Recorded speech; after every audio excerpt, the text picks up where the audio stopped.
Hello, everyone, and welcome to the RBC Dominion Securities Western Showdown. I'm Sam Steep.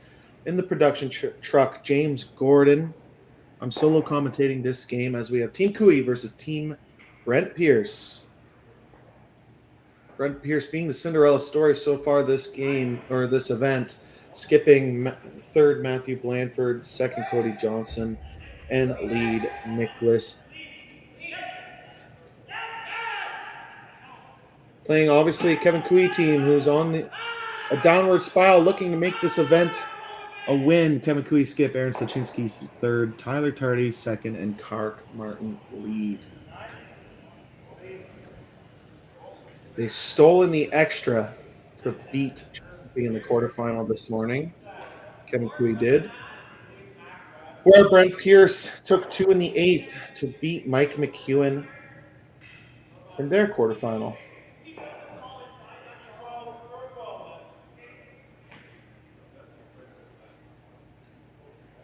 Looking like Team Kevin Cooey won the draw to the button for Hammer. Both of these teams C qualifiers.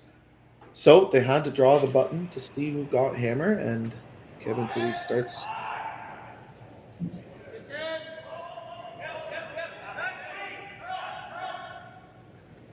It's a big event for Kevin Cooey this year, making a team change in September or early October. Hasn't really panned out for them yet, but as we know, it does take some time to get used to a team change. They have slipped down to 27th in the world, barely hanging on to a tier 2 spot right now. If you're wondering what I mean by that, is in tier 2, it's ranked 30th and up, 30th to 16th, I believe. And right now, Cooey's holding on to that spot. Trying to make their way back into the Grand Slams as they drifted backwards this year. Grand Slams are typically top 16 teams in the world. Sometimes it's top 18, top 20, depending on the event.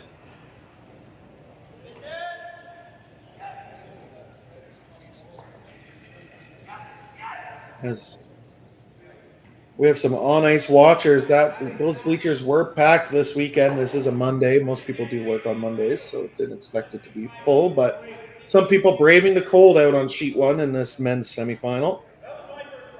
Here in Swift Current,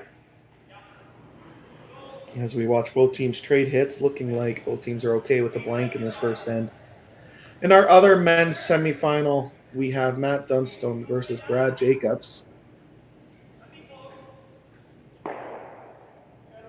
The last big 4-person event of the calendar year.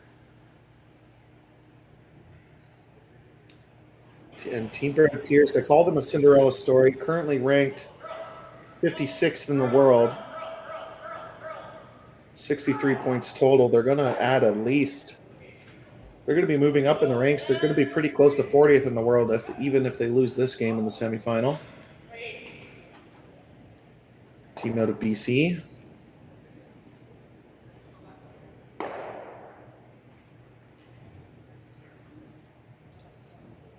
The road to the playoffs was a wild one.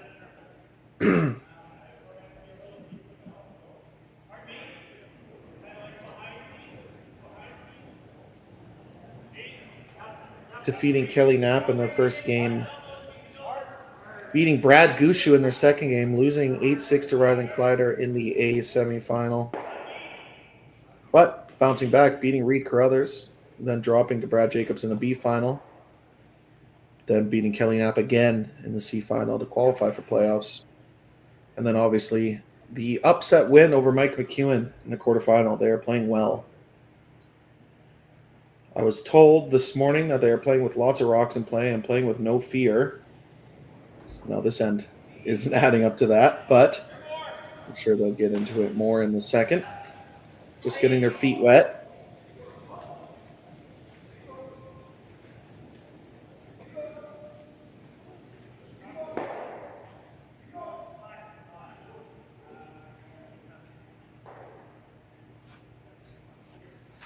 Both these teams with lots to play for, obviously. For the Pierce group, I'm sure these points will go a big way into getting buys to their provincial / points to being ranked higher at their provincial.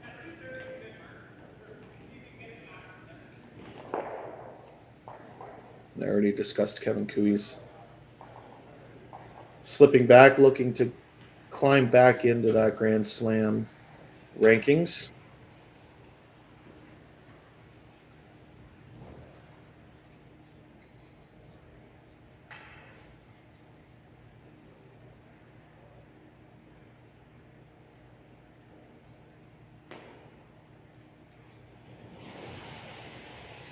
As Brent Pierce settles in the hack. Obviously, Brent being around for a while in the competitive atmosphere, probably been to quite a few BC provincials. I'm sure someone in the chat can let me know the history of Team Pierce. Looks like he brought some young guns to sweep his stones.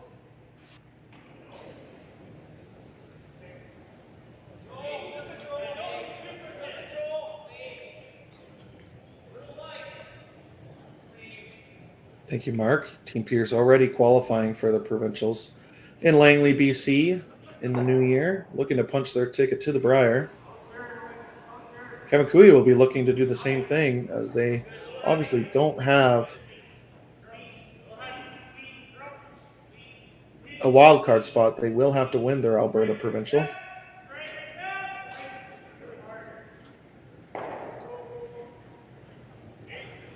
If they want to see the Brier.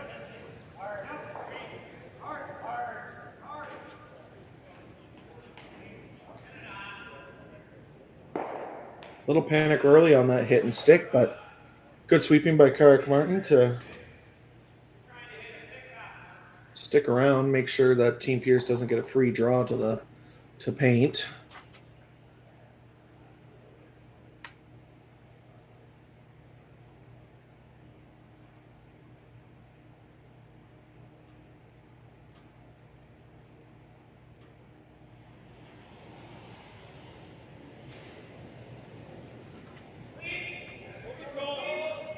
Pretty typical first end when it comes to a semifinal.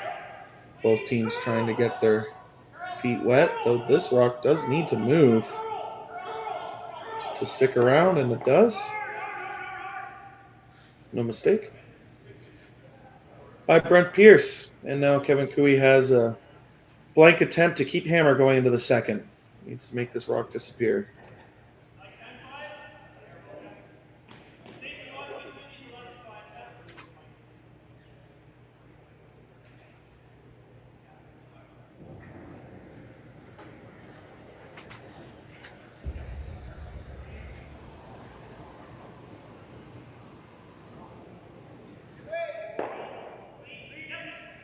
And not a mistake, so we will have a blank end in our first. Team Cooey will retain the hammer in the second when we come back.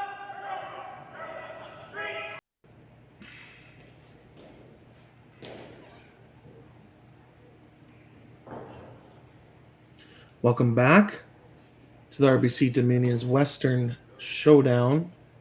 I'm Sam Steep.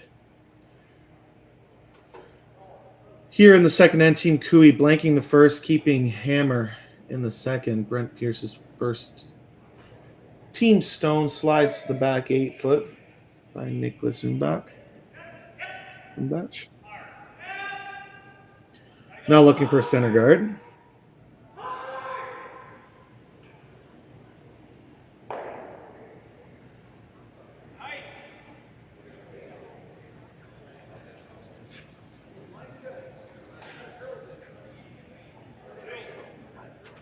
And now it's going to be game on. I was told Brent Pierce loves to play with rocks in play. I imagine this is what we're going to see.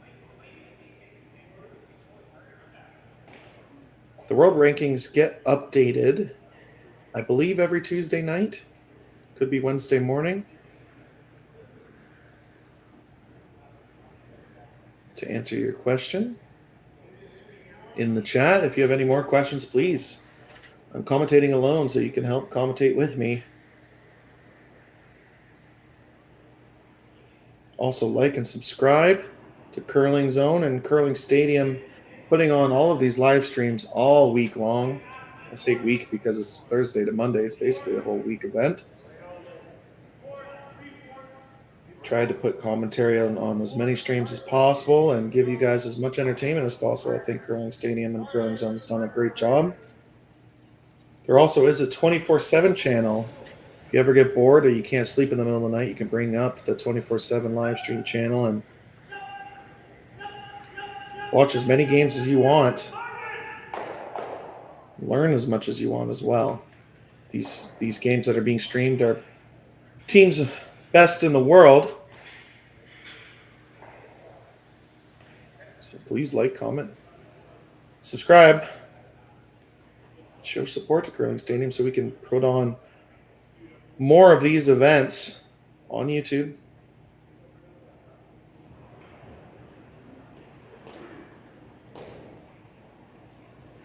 As Kevin Cooey and Tyler Tardy come up light around that draw around the corner.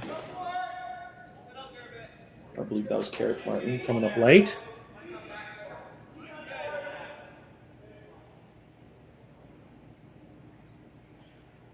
Opportunity for Brent Pierce to put this in the top 4 foot buried for Cody Johnston. Slides a little deeper than he wanted, but still threatening enough where Team Cooey will have to make the run back double.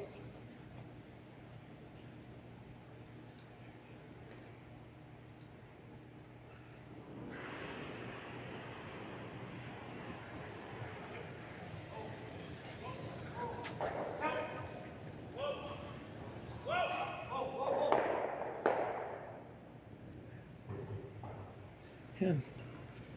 Makes the run back. Doesn't get both reds out of play, but it doesn't look like that's what they were playing. It looked like they were trying to make the run back and roll to a corner guard as we see a replay. As we will not see a replay. That's okay. So, still advantage Team Pierce. Now they're going to have to draw around a Kevin Cooey stone. And with the hitting ability of Tyler Tardy and Aaron Slaczynski, it's a little scary, but has to be done.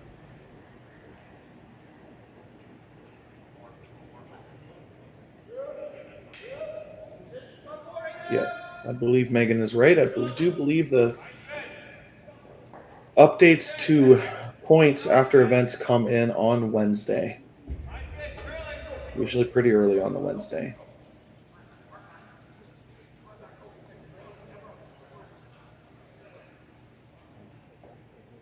And a great sweep to get that pretty much half buried on the top 4 foot. This Team Pierce team playing with a lot of confidence, and they should be. They've already beaten the likes of Carruthers and Gushu and now McEwen in this event. Some of the best teams in Canada.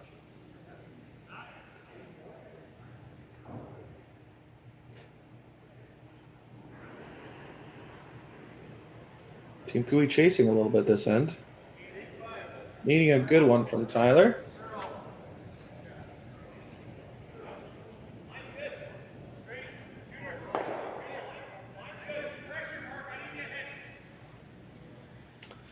Not a great outcome by Tyler Tardy. Interesting that they didn't bail out. They carved that rock trying to make the run back the entire time, knowing that it wasn't going to curl up. If they just sweep that straight, it rolls to a corner guard on the other side and isn't in your way. Now it's helping Team Pierce.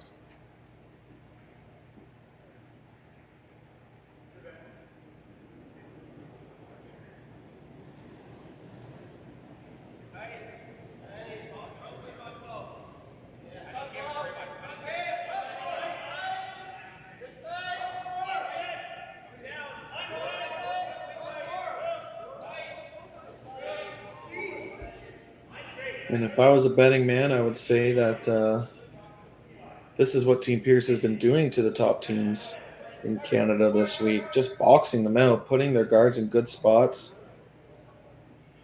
That sliding a little deeper than they wanted from Matthew Blandford. Probably wanted that as a 2-guard zone.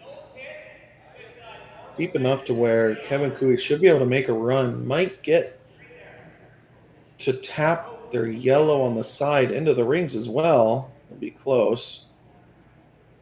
But main objective is to get those 2 rocks off the center line. Those are your problem stones.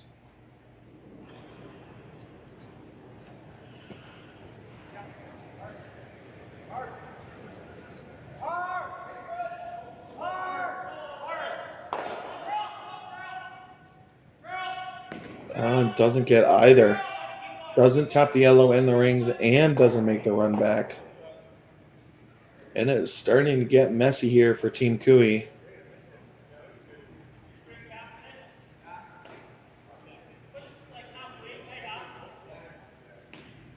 Brent, Pierce making sure there's no easy angle run back to shot stone. They can't guard everything.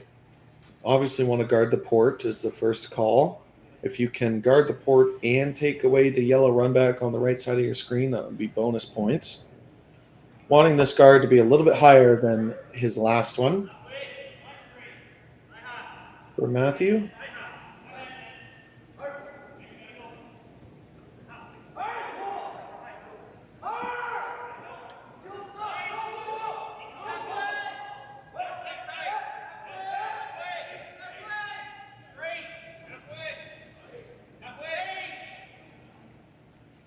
Sweepers having their broom down this whole time, looking like this might over curl. I want this to stop. It does stop in time. Pretty much a perfect guard. As Brent Pierce runs for a little bit of a break, it looks like, before he throws. Decision time for Team Cooey. You can run back either of your yellows still, or play the double peel down the center. The double peel does kind of go right back into the red in the top forefoot, so you could get 2 for 1 here. That's what Aaron Slaczynski's going to try and do. It's about thick half of this rock, should be close. Just like that. Big redemption shot for Aaron. So you could get 2 for 1 here. As you can see, the double peel, about 3/4 to a thick half. You knew it was going to redirect right back into the center. No sweeping. It was basically all throw. Makes it pretty perfect.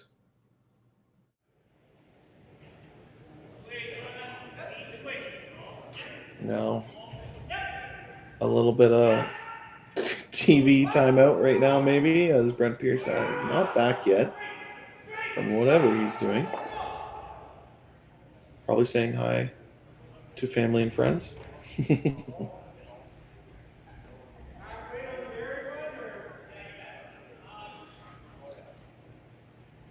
Now he's back and sees the situation and realizes he's no longer in as good as a spot as he was before. Going to need to make a hit and roll to keep the force alive.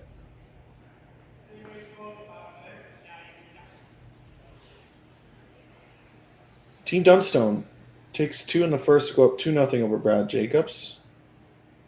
Jacobs does hammer in the second. Obviously, congratulations to Xeni Schwaller, who won our women's event, stealing in the extra over Michelle Inglot. That happened yesterday as the women started their event on the Thursday. The men didn't start till Friday, so they got to play their playoffs today on Monday.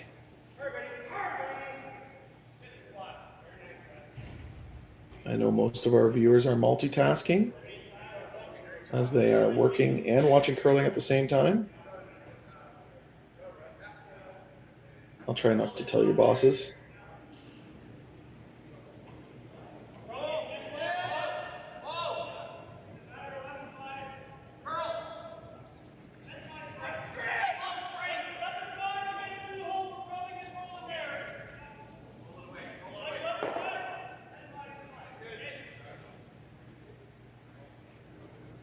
Yeah, a little bit of panic halfway down that shot. They were calling to carve it, and Almost, it did overcurl a little bit. They would have liked that red to roll another 2 feet, another 1.5 feet more, and then there wouldn't be a double and stick around. So now Team Cooey gets to decide, do you make the double or do you try and make a hit and roll behind those corner guards? Looks like he's lining up the double.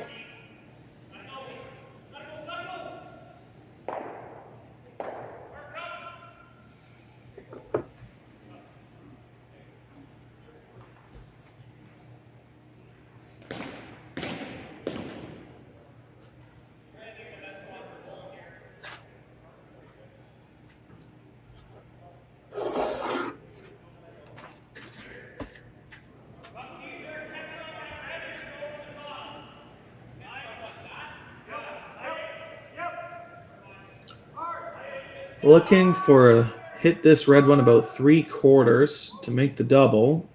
They're swept right out of his hand. Looks like this is going to overcurl.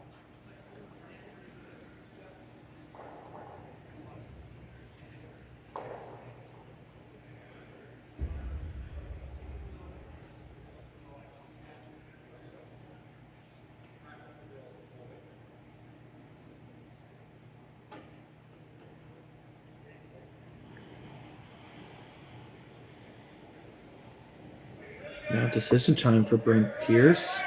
You have to hit. It's just where you want to roll. If you roll it to the center line, you're most likely going to see Kevin Cooey might have to draw against 2.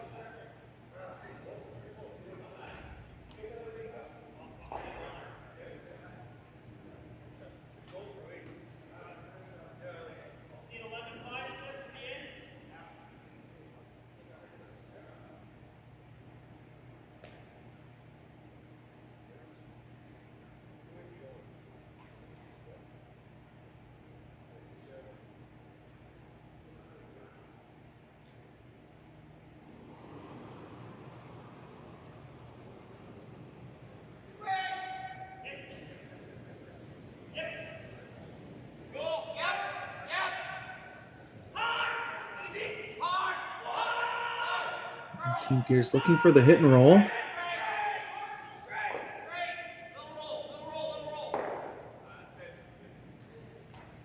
And makes it. Doesn't roll all the way across center like they wanted to, but basically forces Cooey to make the double. Could play a wide draw, but that's even harder than just off nose double.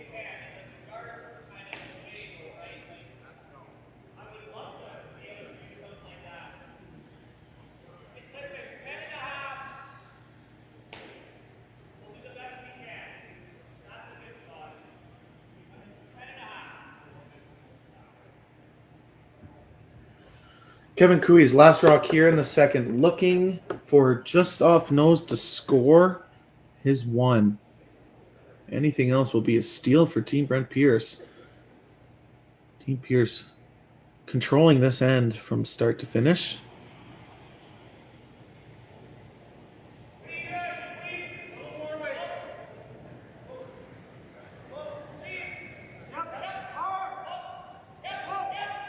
Looks close. Sweepers off and on. This needs to curl. And it does just in time. It will be 1 point for Team Cooey. They take a 1-0 lead. Brent Pierce will have hammer when we come back.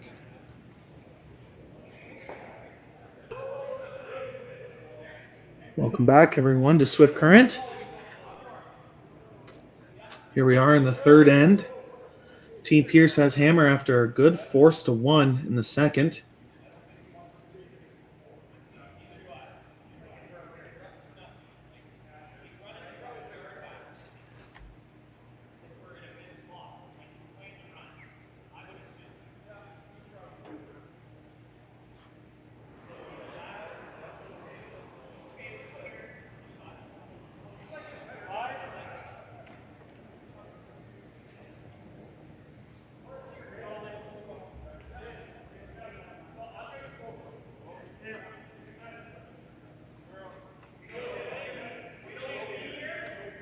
As Team Cooey throws that tight center guard.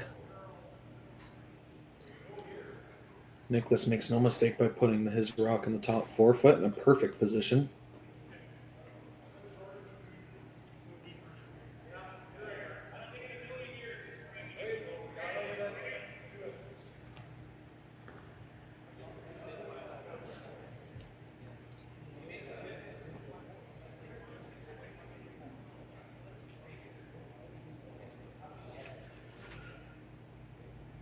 Brent asking Nicholas to tap and roll under, it looks like, trying to move that yellow to the back 4 foot.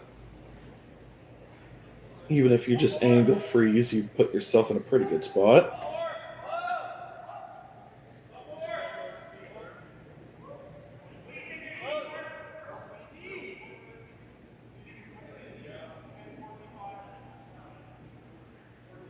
This rock hanging out there needs to curl a mile. Not the best tolerance for Nicholas. Actually, wasn't that far off of weight, but the line was way too wide.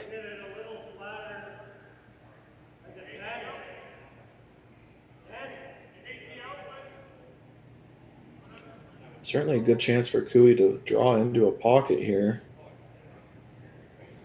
Really shrink that scoring area early in this end.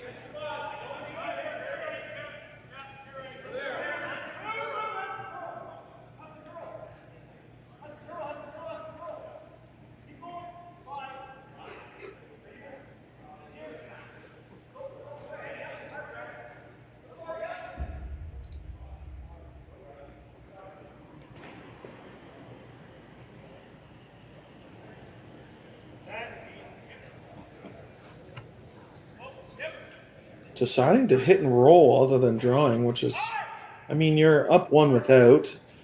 Never a bad idea to eliminate. Maybe trying to get a 2 for 1, trying the hit and roll. Trying to make the hit and freeze. Doesn't quite roll enough, I think. Team Pierce could get as close as they possible to that center guard to make that double. Honestly, picking the center, if you miss narrow and peel the center guard, it's not the end of the world.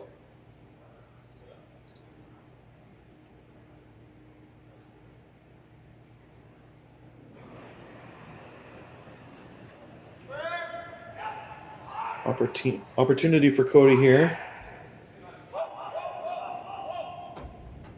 Hit this just off nose, sit too early in this end. And it just squeaks out. Great shot. Cody Johnson.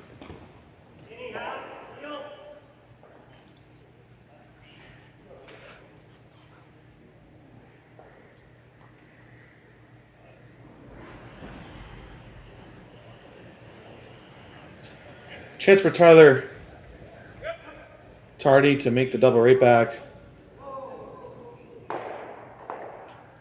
And makes no mistake. That's basically the same double he set up on his Instagram Reel series that he does online. On Instagram. Tries to make the double 10 times in a row. Pretty good practice, and it keeps practice fun, I bet. Pretty fun to watch.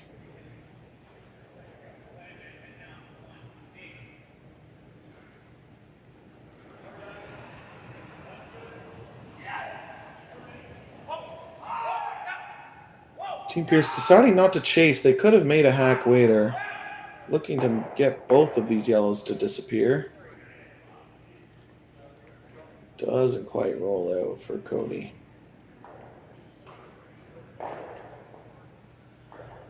That shot right there most likely means Team Pierce is going to need to switch their objective of blanking to trying to take 2 here. So Aaron Stachinski being asked to draw around that red center guard.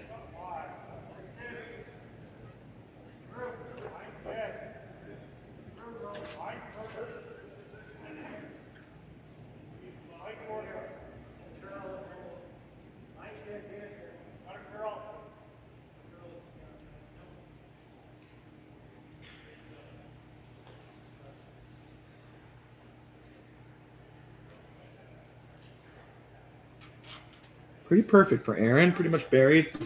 Pretty much forces Team Pierce to throw the run back.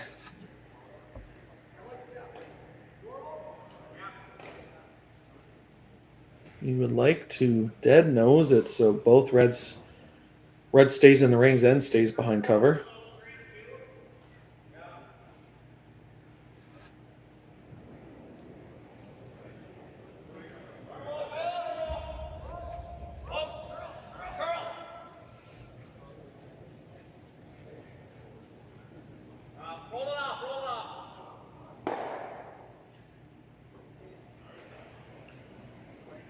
And doesn't curl up enough for Matthew.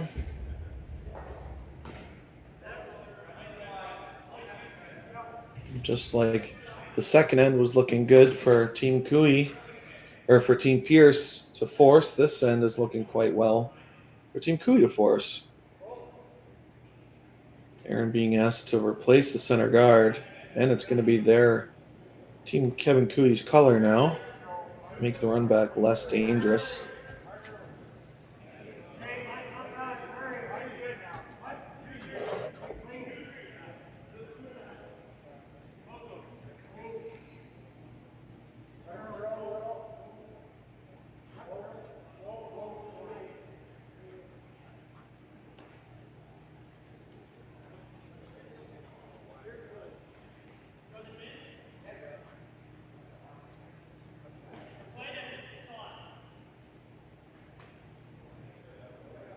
Pretty much a perfect center guard. If we get the overhead, we can see how perfect that rock in the top four is. Really, the options are freezing, drawing the back forefoot, or making the run back. You're probably getting forced, so it's important to try and open up the center line so you have a relatively easy shot for one. Right now you got to draw the button, which isn't always the most fun shot to throw in the third end of a game.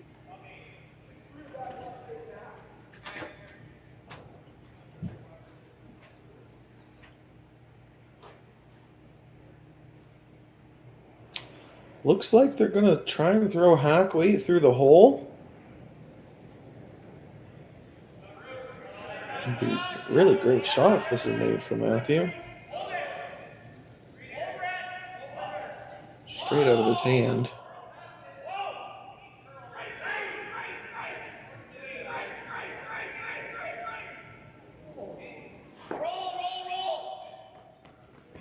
Wow.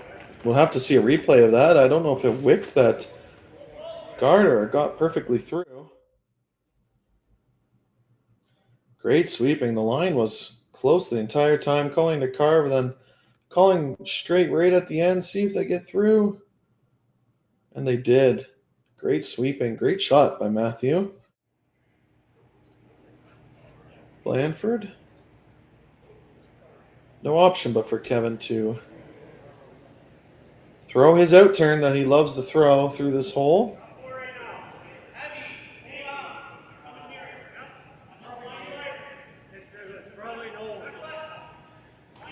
He could make the angle run back. This looks like an awfully hard shot.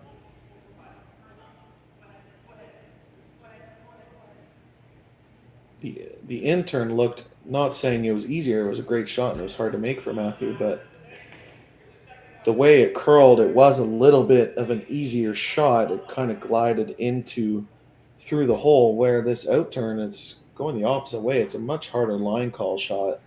Aaron's going to have to be sharp here.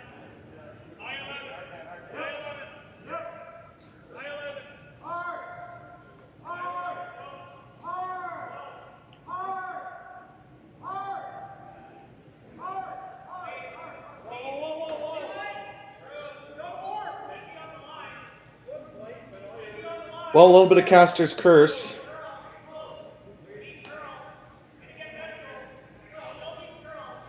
As I said multiple times, Team Pierce is most likely getting forced this end. now has a chance to hit and sit two.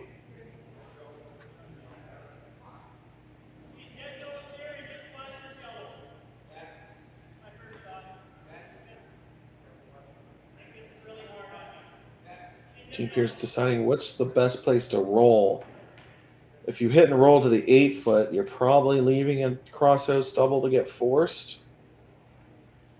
You don't want to just off nose it because you leave Team Cooey a hit and roll under that center guard.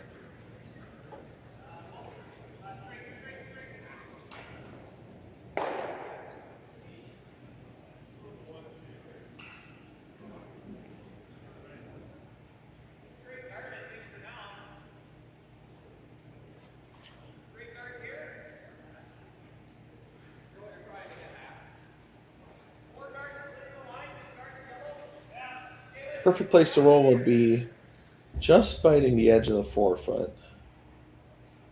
Right where the broom is basically would be the best place to end up.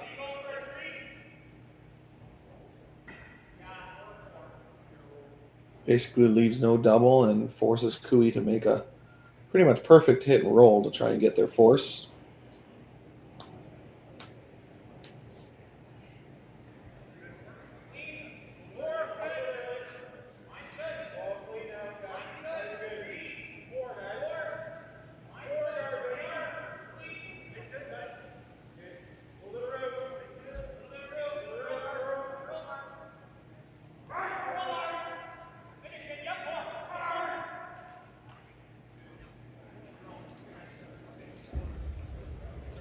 Team Jacobs ties it up 2-2 after 2 ends. Matt Dunstone has hammered in the third in our other semifinal game. Cody Johnson sweeping this head down right out of Brent Pierce's hand. Going to overcurl just a smidge. Still a pretty good shot. No double.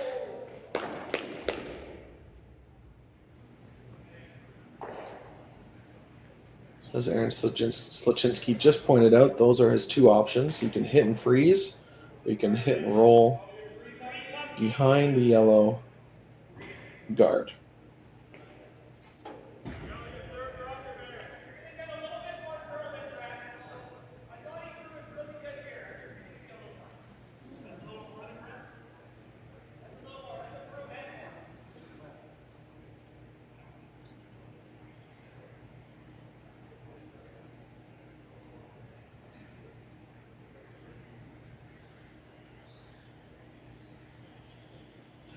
Deciding on the hit and roll. I think you can. You have two options. I don't think you can roll and be shot stone behind the yellow. If you're being shot, you're probably showing at least half of the shot rock. So my guess is if you could roll all the way to in front of the red on the back of the button, would be perfect. It would really shrink that scoring area and make it virtually impossible to score two. Kevin doing his patent and think about if this is the right call on the hack.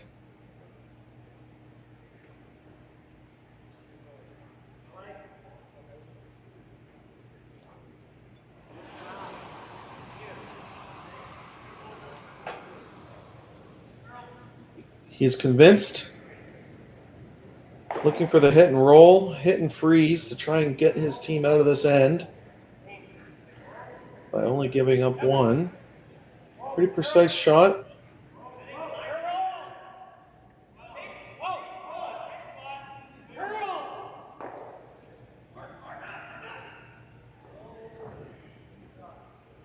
And makes it pretty perfectly.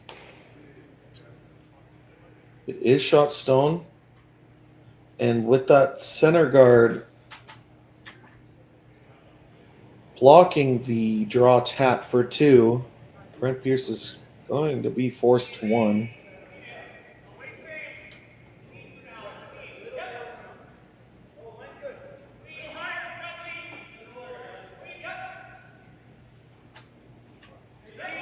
Just whether he wants to draw or whether he wants to hit for his 1 point. A lot of teams would hit here. being basically a nose hit for their 1 point.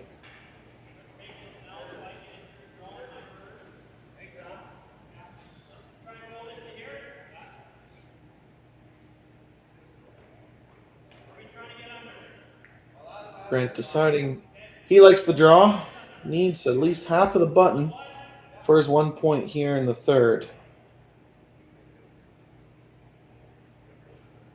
As Brent Pierce settles in the hack. Last rock. Needs a bite of the pin.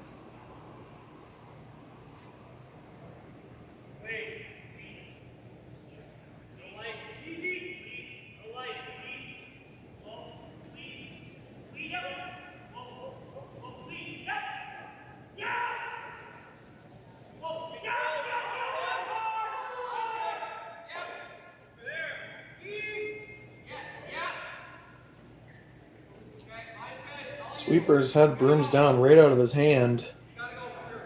They've been on and off it, which is normally a good indication. This is curling quite a bit. This needs to stop right on the tee line for it to stay shot rock. And I think that's good enough. Looks like one red to me. Team Pierce ties it up 1-1. Team Cooey will have hammer when we come back.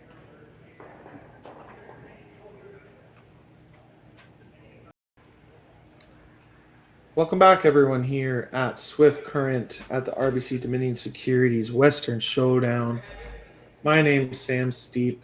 We have James Gordon running the production here at Curling Stadium. You're watching on Curling Zone's YouTube channel. Please like, comment, subscribe. Ask me any questions as I am commentating alone in this men's semifinal.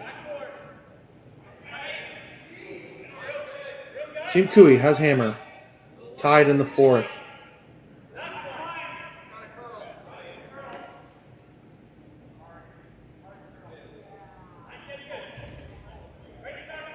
Nicholas looking for this rock to stop above the rings. Looks like it's going to slide right into the top 8 foot. A little deeper than they would have liked.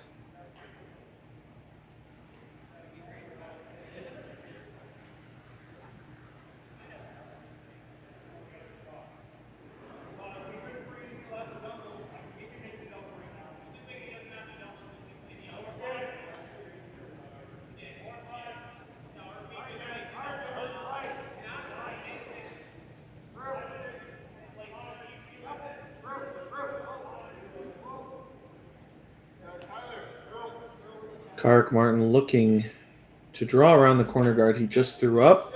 Set up Team Cooey's 2 points here in the fourth end.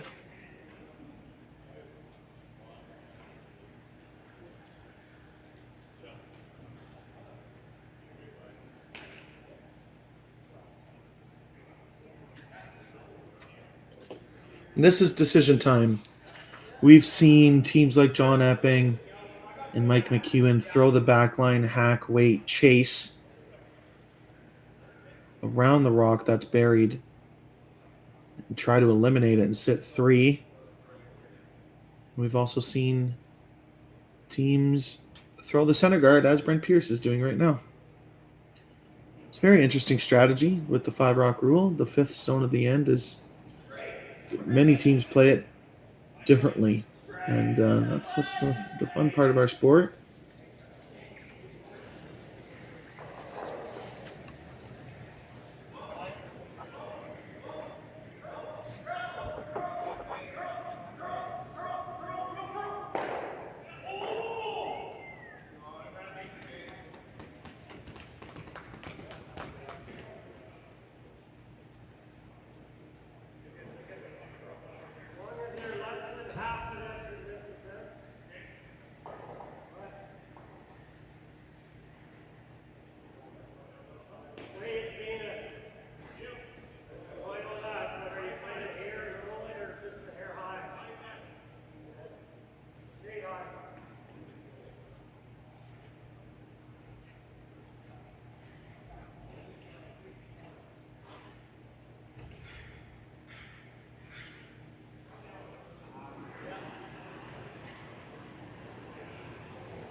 as Tyler Tardy makes this peel. This is decision time for Brent Pierce. Do you keep throwing up the center guard, knowing that Team Cooey will probably make a run back at some point in this end? Or do you peel the corner and hit and roll over to center? You could do 2 for 1, though those hit and rolls are very difficult. Deciding on the guard, which I like. Cody just threw this. Should have a pretty good understanding of what weight he needs.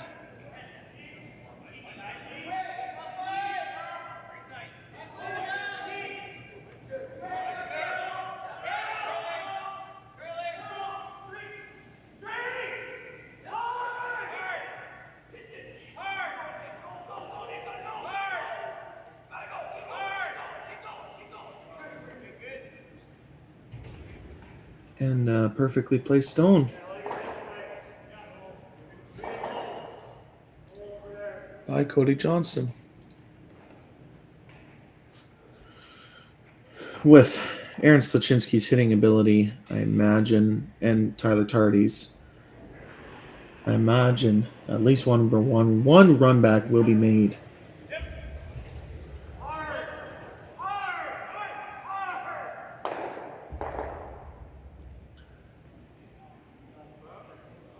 Pretty good outcome for Tyler Tardy. Got one of the reds. Rolls a shooter to a corner guard, and that red one that's left in the top 8 foot is still exposed.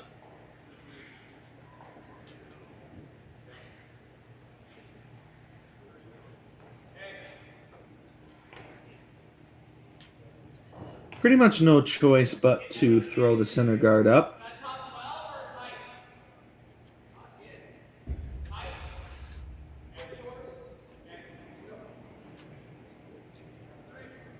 The only other option is running the yellow into the corner and rolling to a center guard, but pretty high difficult shot there.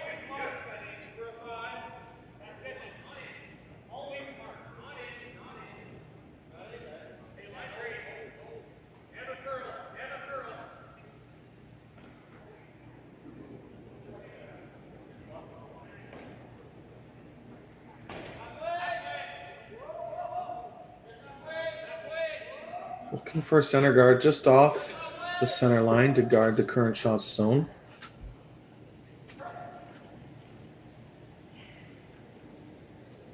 Really no secret to this strategy of trying to box the other team out.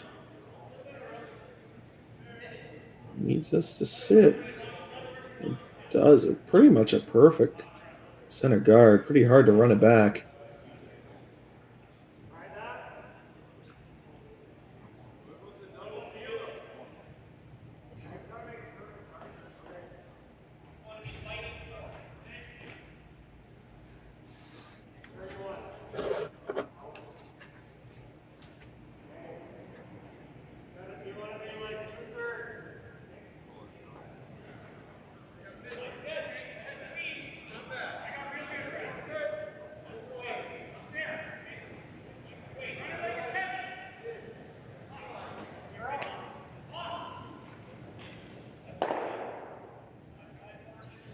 Team Cooey trying to keep it simple and just make the double peel.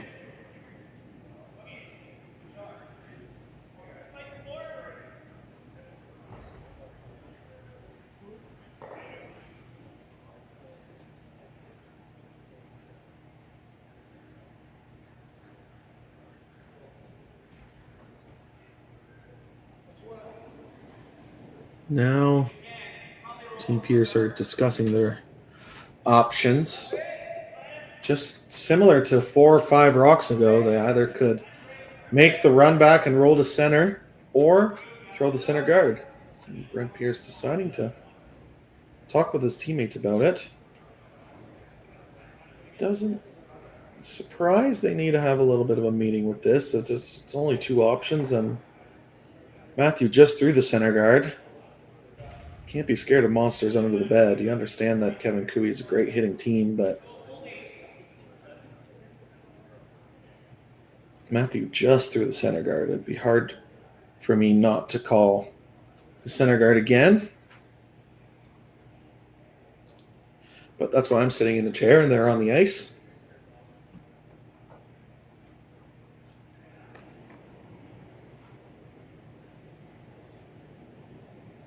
There's a great side angle of the rings.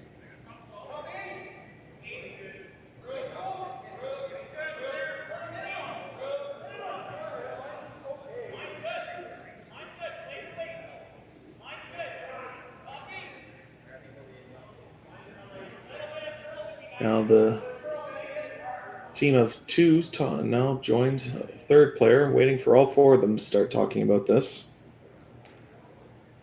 Nicholas just sitting in the back, cleaning the path, patiently waiting for a decision.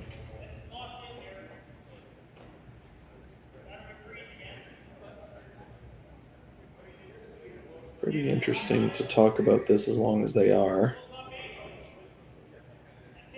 For basically just two options. I guess the third option would be the backline hack waiter. But maybe the skip isn't fully convinced guards the call. This commentator is.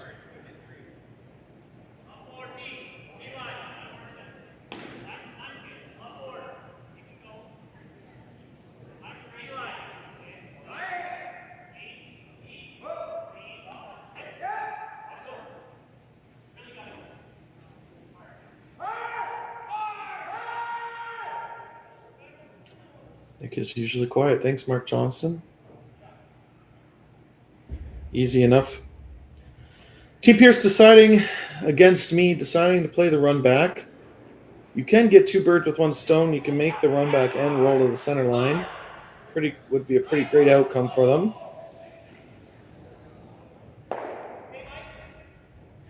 The bonus of the run back is if you do peel it out like Matthew just did, you might be able to make a double to blank this end. But Kevin Cooey's going to try and do everything in his power not to let that happen.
And Team Pierce get basically the best outcome they could have had with just peeling that corner guard. Was pretty much a quarter rock double to most likely blank this end. Kevin's so positive that Brent Pierce is going to make this that he's already down there ready to make the open hit and blank this end.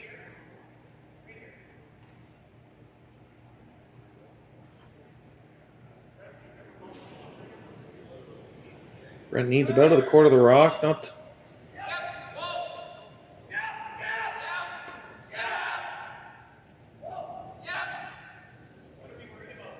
No mistake. Team Pierce looking like going to get the blank out of this end after they talked for quite a while over whether they wanted to throw the center guard or try and make the run back. Team Kevin Cooey had a chance to hit and roll and separate their stones as much as possible, but just nosed it. And that's how you get a blank end.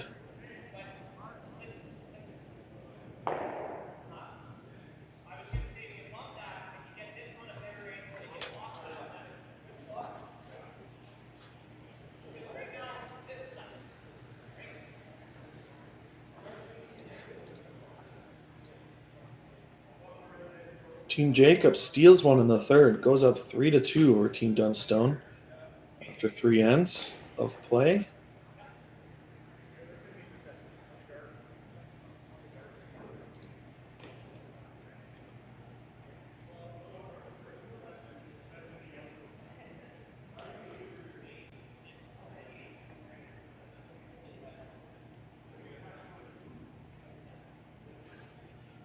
Brent looking to hit this right on the nose. Maybe roll to the inside a bit. Make Kevin Cooey's blank attempt as hard as possible.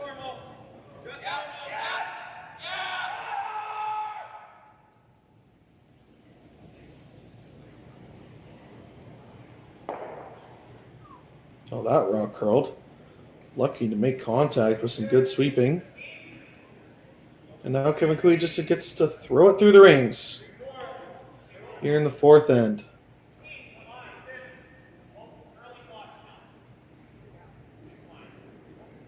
And it'll be tied 1-1 after 4. Team Cooey will retain the hammer going into the fifth.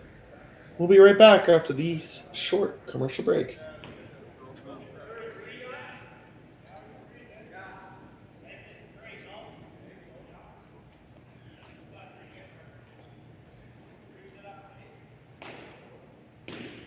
Team Pierce, every end proving why they're in the semifinal as the quote-unquote Cinderella story. They've played a great weekend here so far, beating some of the best teams in Canada.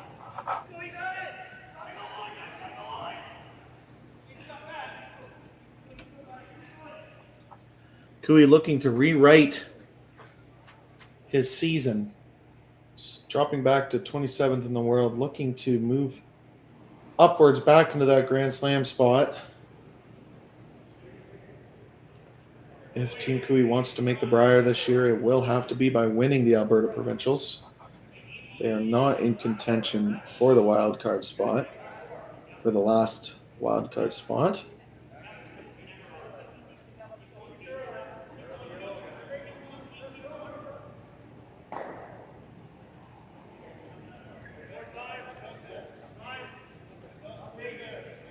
Great sweep to get that by Team Pierce. Now Kevin Cooey asking Kark to corner freeze this stone. Looking like it needs to slow down. And, taps it about a foot and a half and still leaves a great angle for Team Cooey.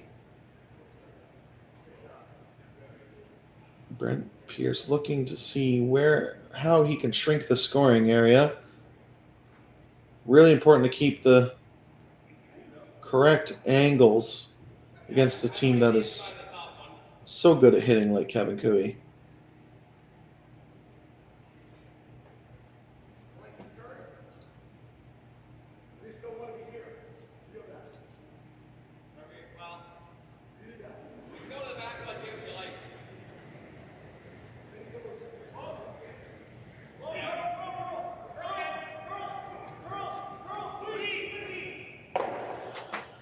Yeah, your two options were freeze the back yellow one in the back 4 foot, or corner freeze the yellow in the top 8 foot. They decided on the corner freeze the yellow in the top 8, which I like.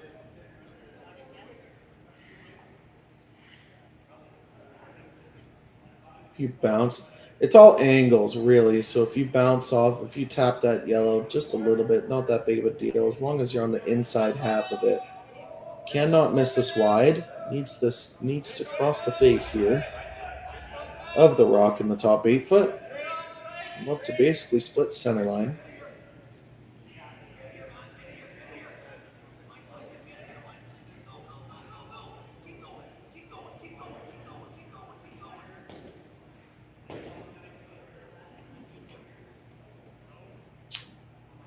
And that rock coming up about 3-4 feet light. Perfect line. That's the line you wanted. You just wanted to be frozen to the yellow. 3 feet light. Now, if this double run could eliminate 3 red stones.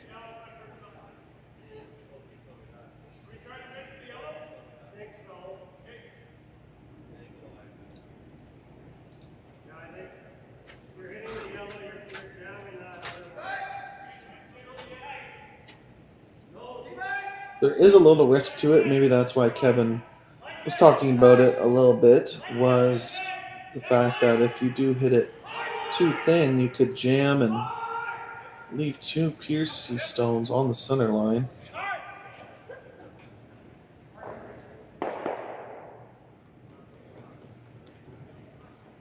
Just misses it too thick. Leaves a Kevin Cooey stone as a center guard. Though it does move it over just a little bit.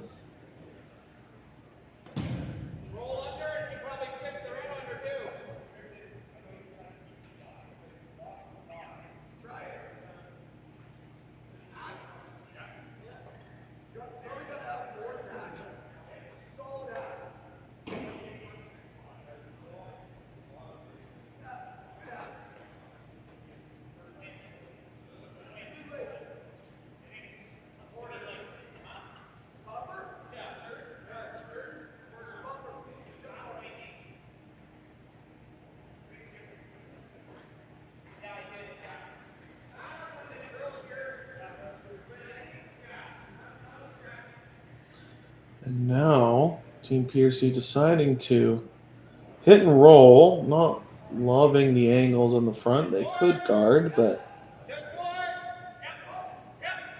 I think the last thing you want to do if you're Team Piercy is blank this end.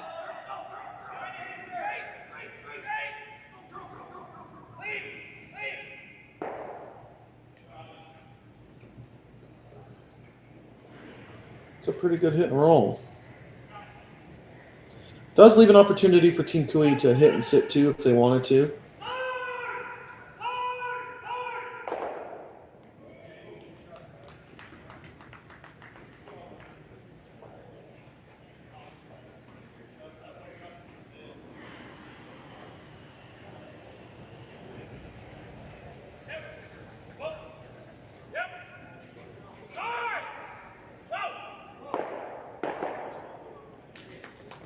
And with Tyler Tardy's hitting ability, making a run double was pretty much a great outcome.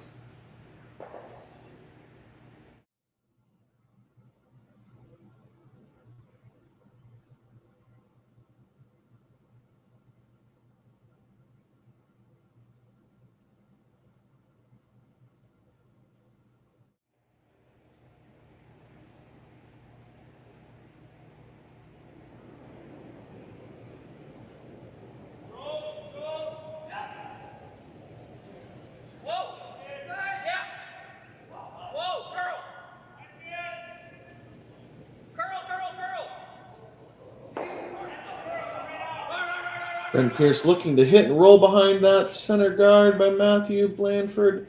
Doesn't quite roll far enough. And now Team Cooey setting up to maybe take 3.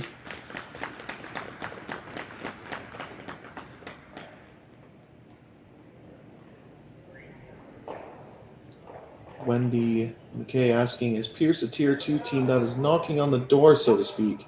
They are currently ranked 56th, and Tier 2 is top 30th, so they are kind of knocking on the door of Tier 2. They're having a great event today, and this will certainly move them up the rankings. I think if they do lose this semifinal,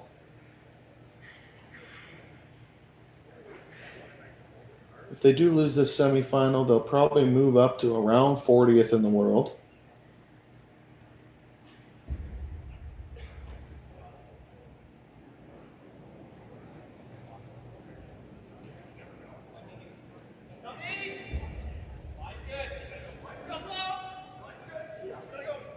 Someone in the chat saying that Brent Pierce has won the Brier earlier in his career. Now skipping a young team. They already have a provincial spot at the BC Provincials, looking to win the BC Provincials to make the Brier.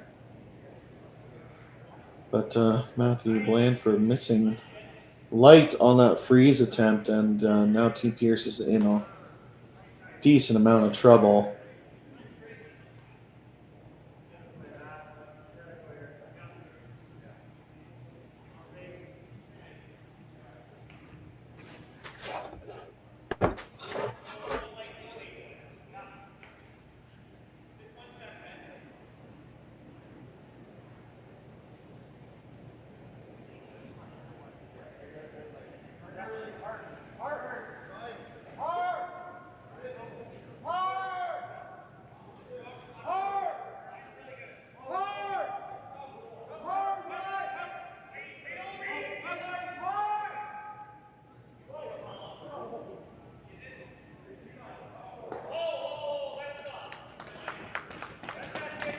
And a pretty much perfect draw from Aaron Slaczynski, and Brent Pierce is in a lot of trouble right now.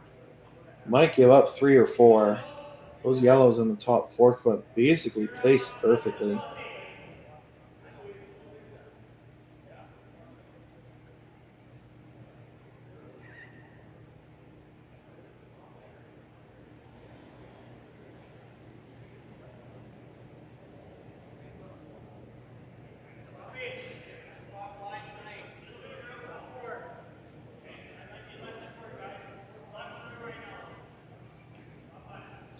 Yeah, as people said in the chat, Brent Pierce won the 2000 Labatt Brier. His last appearance at the Brier was in 2009.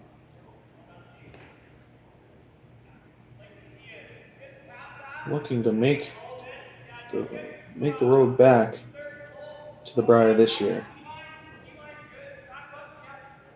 Oh, and he won in 2022. My bad. And he represented BC at the Brier in 2022 as well. So he broke the curse back in 2022. There was a long gap between 2009 and 2022.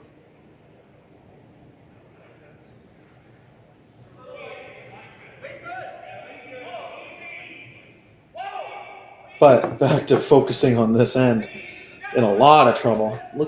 Going to need to make a perfect freeze or a freeze tap.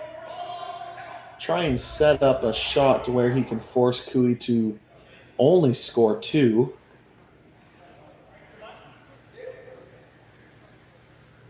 After a pair of Matthew Blandford misses, this end has put in Team Pierce in a sticky situation.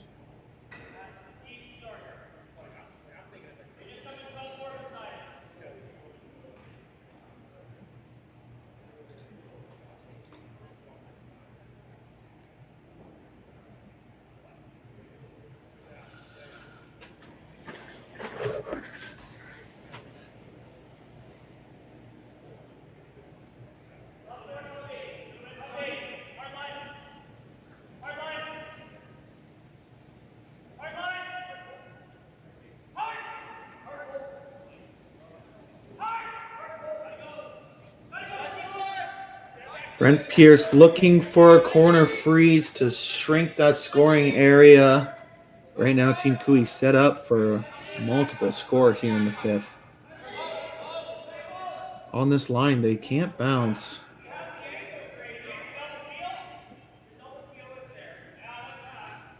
They're going to go by everything and freeze to the rock in the back of the 4 foot. They are currently sitting second shot. I'm not sure if that's what they called or not, but with that being a little heavy, that is the outcome that happened. Better than chipping off the rock in the top 4 foot, that's for sure.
Decision time for Kevin Cooey now.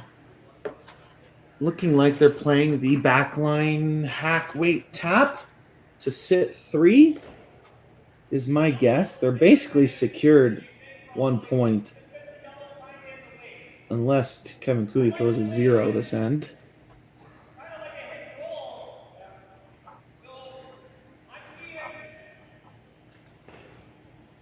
Dunstone takes 1 and 4. That game is tied up 3-3 after 4 ends. Brad Jacobs now has hammer in the 5th. And yes, Team Cooey has decided on the backline hack waiter. Tap that red, sit 3 in the 4-foot. Team Pierce not out of trouble yet. I think they'd be happy to only give up 2 in this situation.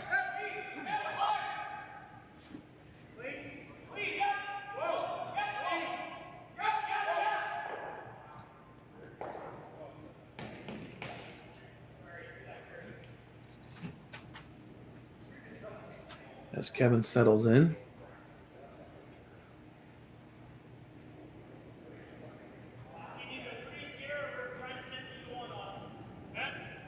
Very much a team shot here. Probably wants to hit it as thick as you can.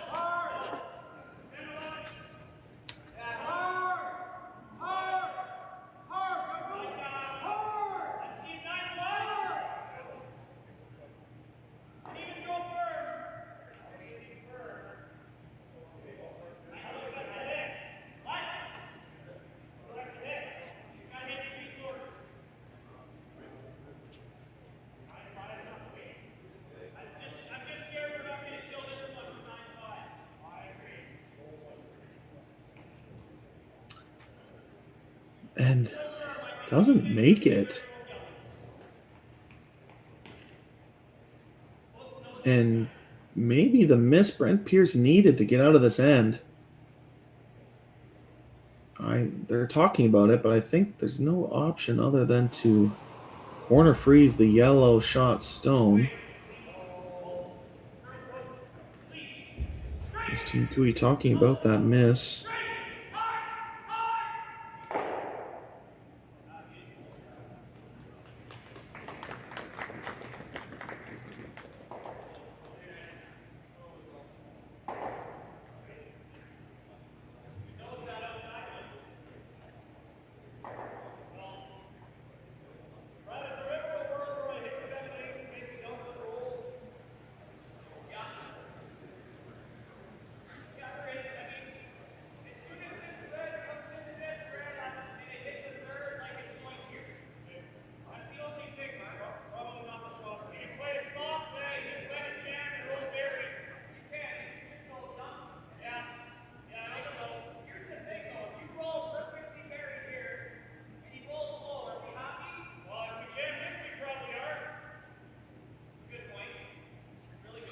So, lots of ice here.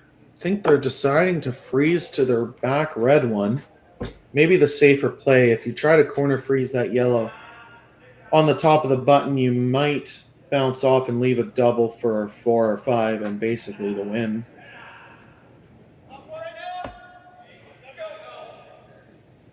No matter what, this needs to be somewhere in the 4-foot area and not leave a double is the main goal of this shot.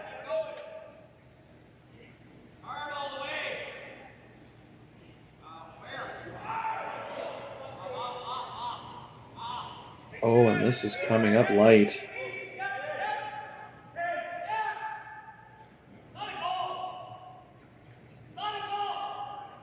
Probably leaves 2 different shots. You can throw the heavy draw tap for 2, maybe 3 or 4, depending on how far you can tap that. The jam looks like the tap would only be for 2.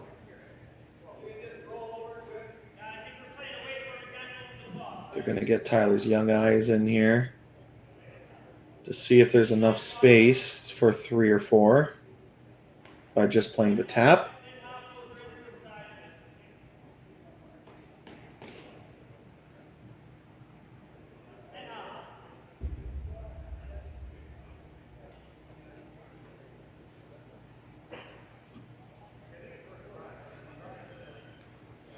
The up there option is a peel weight double into the pocket and hope the red spins up and out for 3 or 4.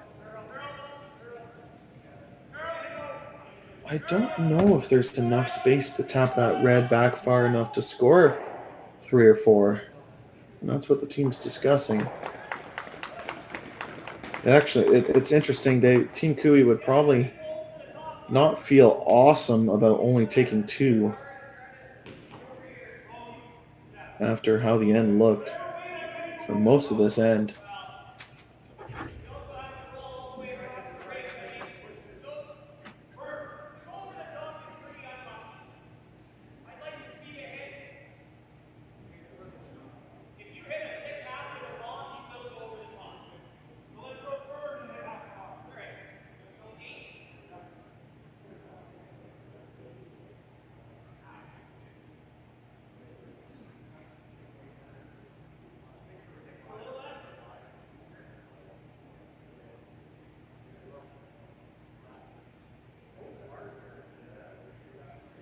Team Cooey taking their time trying to figure out what the best option is.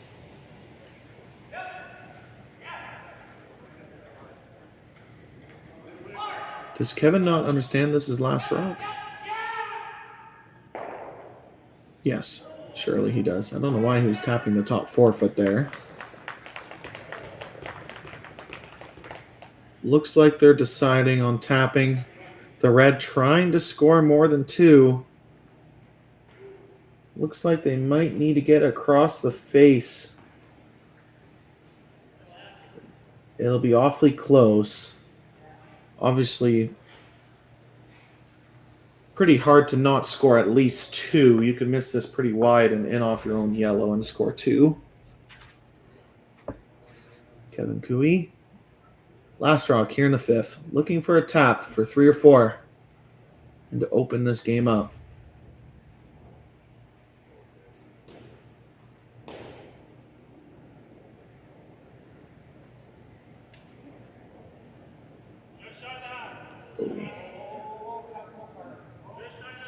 That looked like a very big outward motion from Kevin. Being very patient with the sweep here. There it goes, trying to curl as much as possible. Does it tap far enough for more than just 2? And it doesn't. It's going to be 2 yellow for Team Cooey. They do take a 3-1 lead. Team Pierce will have hammer going in the 6th when we come back.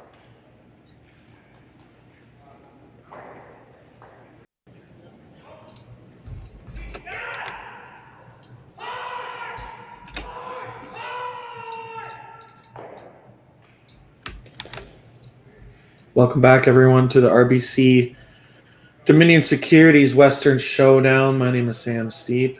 James Gordon on production. As we are here streaming live Curling Stadium to the Curling Zone YouTube.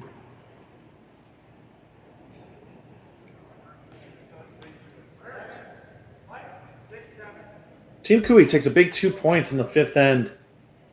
They were looking like they were going to score 3 or 4, especially after Brent Pierce came up light on his last, but guarded the red in the back enough to where it was pretty much impossible to score 3 or 4.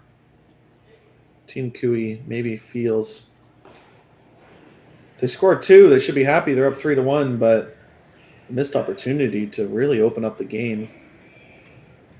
Brent Pierce probably pretty happy they only gave up 2.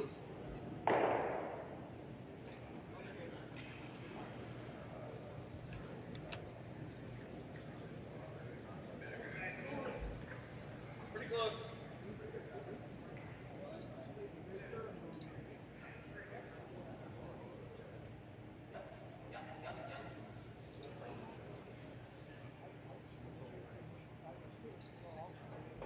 As Nicholas makes no mistake, makes the 2 corner guards. One's pretty wide to the wings, but pretty much mission accomplished.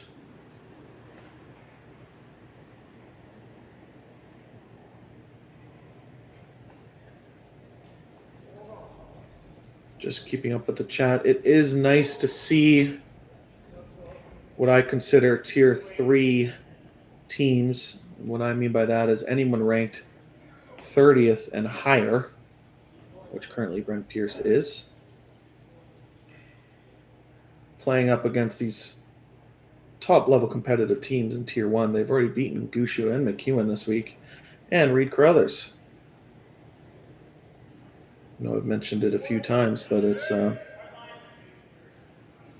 pretty awesome accomplishment. They're looking to ride this momentum into scoring 2 here in the 6th, tie this game up.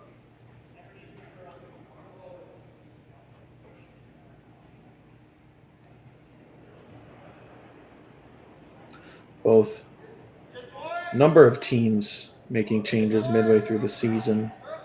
Team Dunstone, Team Gushu, Team Carruthers. Team Cooey was the first domino to fall,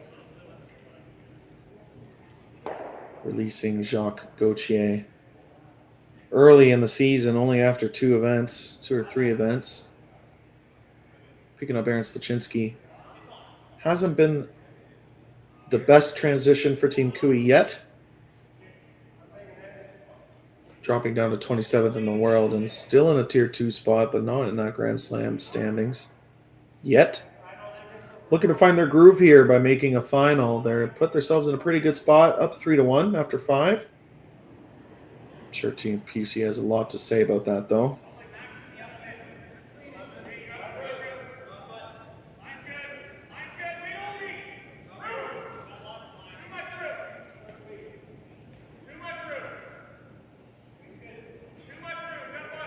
Kevin they wanted to roll about half buried behind those 2 corner guards after Tyler Tardy tried to choke off the corner guard on his first and came up light. Now an opportunity for Brent Pierce to hit and roll and sit one buried behind the corner guards.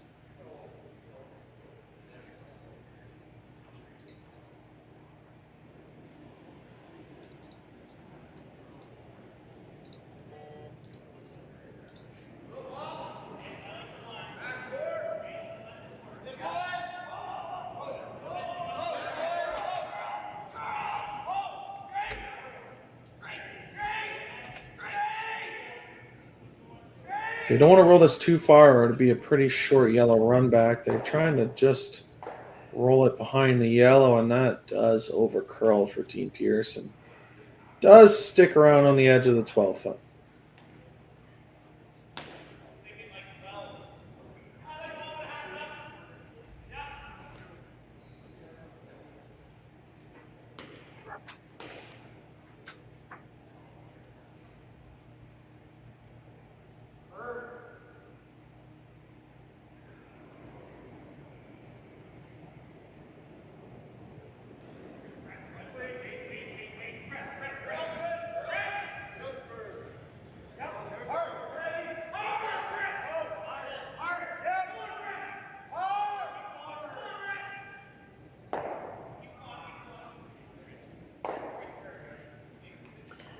And that one over curls and hits and rolls out. Both teams having half shots these last 2 shots.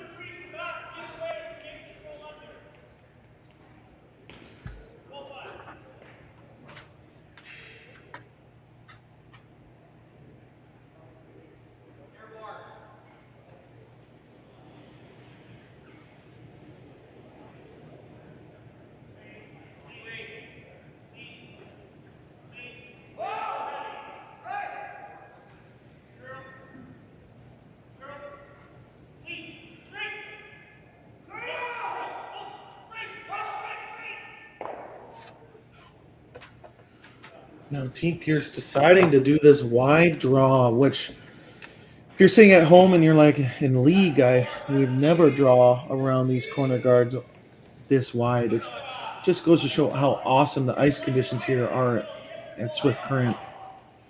Not typical to draw the wing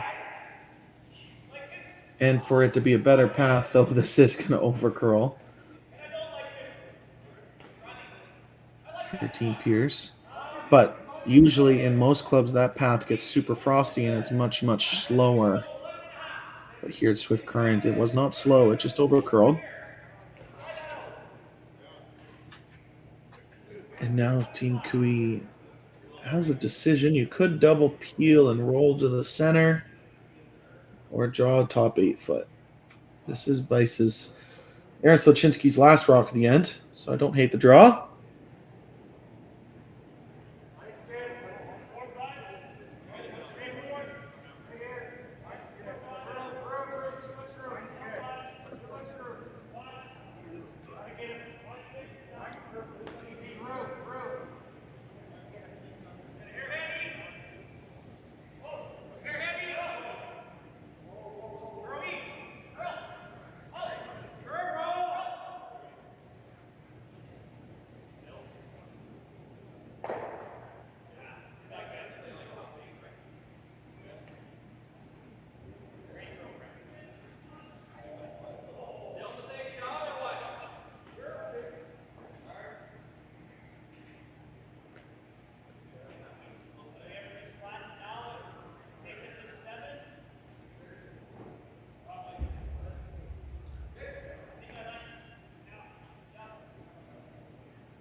And after Aaron makes a perfect draw to the top 8 foot, Brent asking Matthew to make the same draw, try to draw T line behind all 3 of those stones, but does slide too far.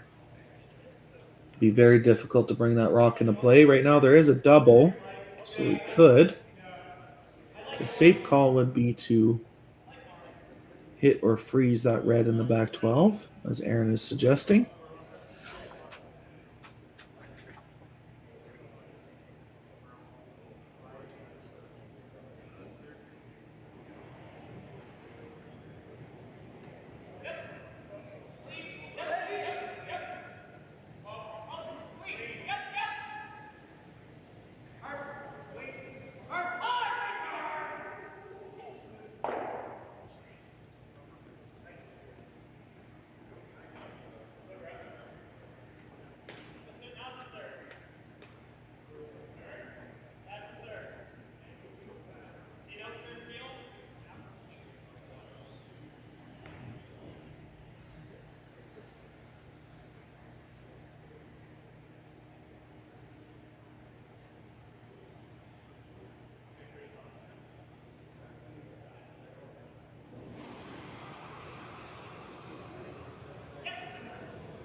Chance for Team Kui to sit 3 here. Try not to set up a triple. Doesn't look like they did.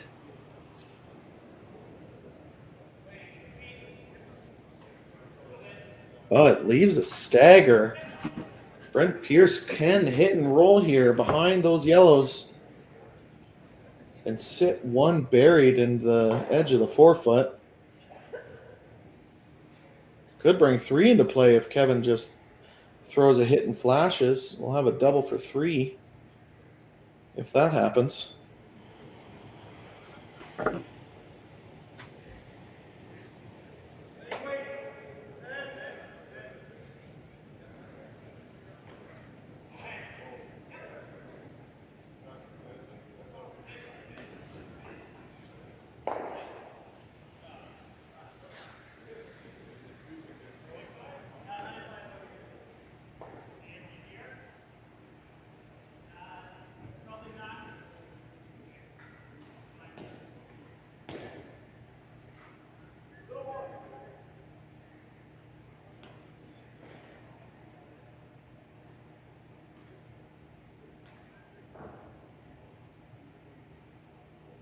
Big opportunity here for Brent Pierce in an end where it looked like they were going to get forced the entire time.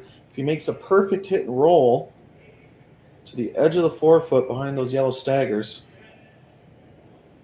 has a chance to put some pressure on Team Cooey here in the 6th.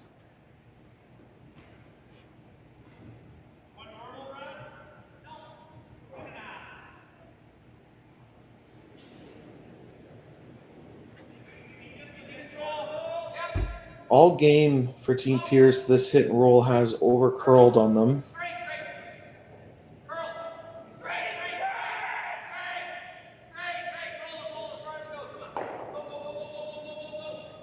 And I spoke it back into existence a little bit. Not the best line call by Matthew Blandford, and he kind of knows it.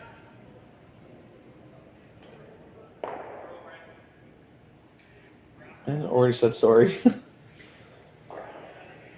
Tell me you're Canadian without telling me you're Canadian.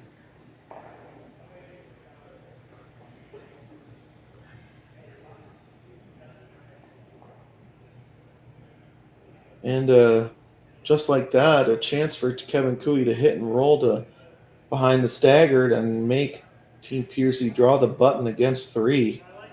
Has to be careful. If he doesn't roll too far, he might leave a nose triple for 2, which I'm sure Team Piercy will look at as much as possible.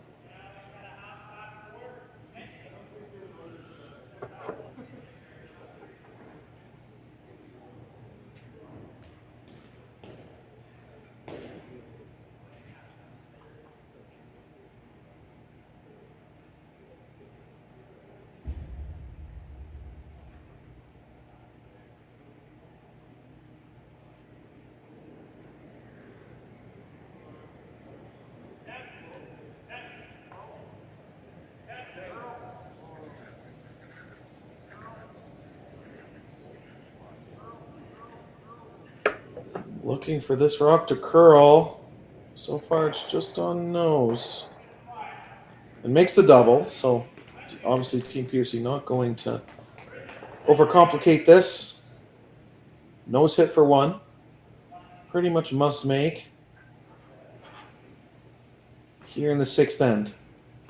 Team Piercy fans, I want to give up. Even down 1 without in 7, if they get a force, they'll have a chance to score 2 or 3 and 8 to win or tie the game. So this is a must make, though. Last rock here in 6. Brent Pearson needs to hit and stay in the full 8 foot for his 1 point.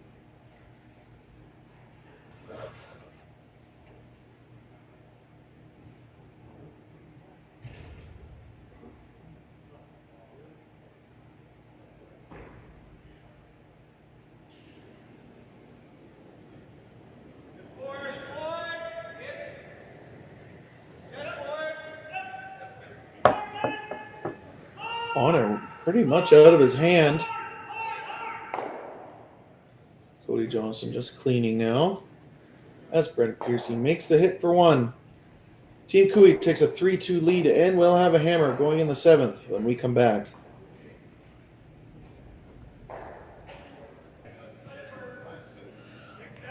Welcome, everyone, back to the RBC Dominion Securities Western Showdown. I'm Sam Steve, James Gordon in the production van, so to speak.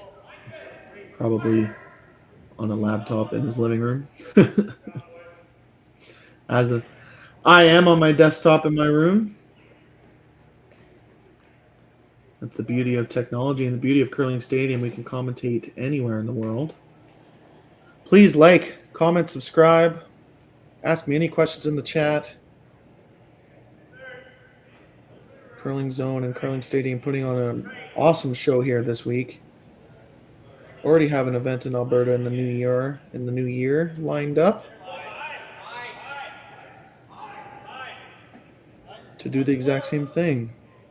The more you watch, like, and subscribe, the more events we can do here. As Team Piercy looking to throw the double center guard. Nicholas making no mistake. Both of them a little high, but after his one rock ended as a 2-guard zone, it's tough to make a 2 center guards and not make an easy double peel.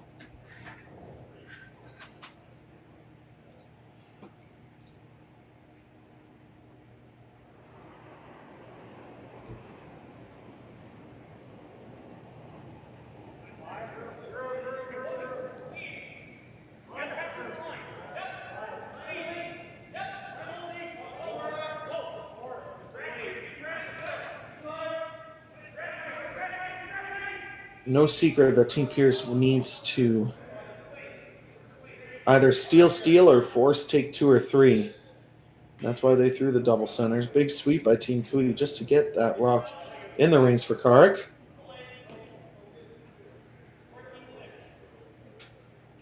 Though that yellow in the top 12 basically acts as a center guard for Team Piercy.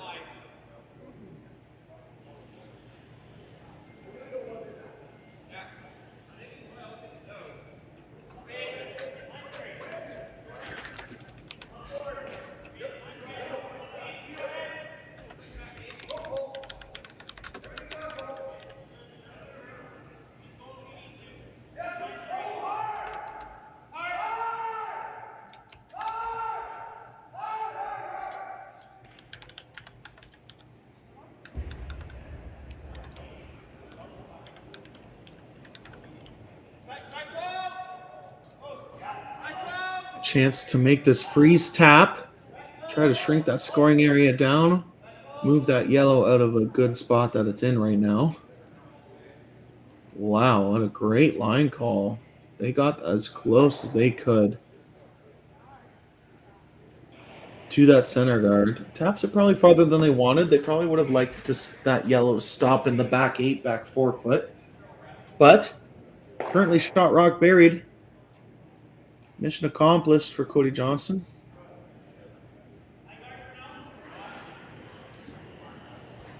Now time for Tyler Tardy to make both of these reds disappear. Could touch all 3 of them if it's made perfectly. And only gets the 1.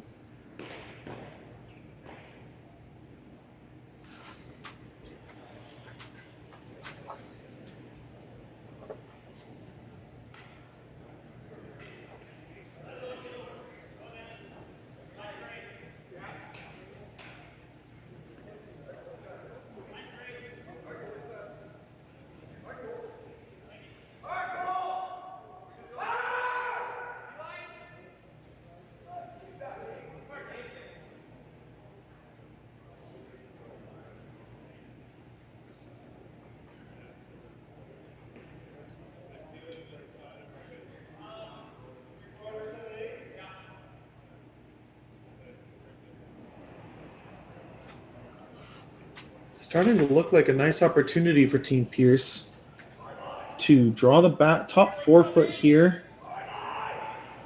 Sit 2 behind a center guard.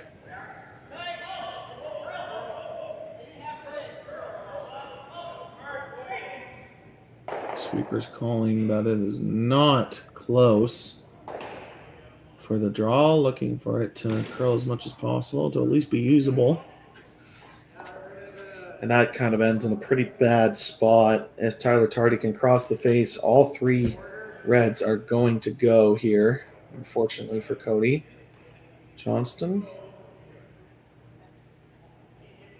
Almost feels like a shot to win the game. I know it's only a 1-point game, but this would deflate Team Pierce a little bit.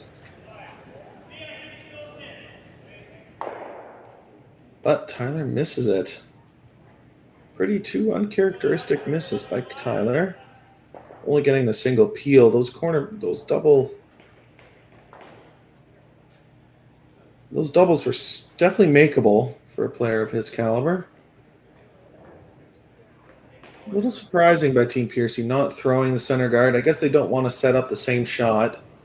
They don't think Team Cooey's going to miss it for a third time. Deciding to draw the back 8 foot.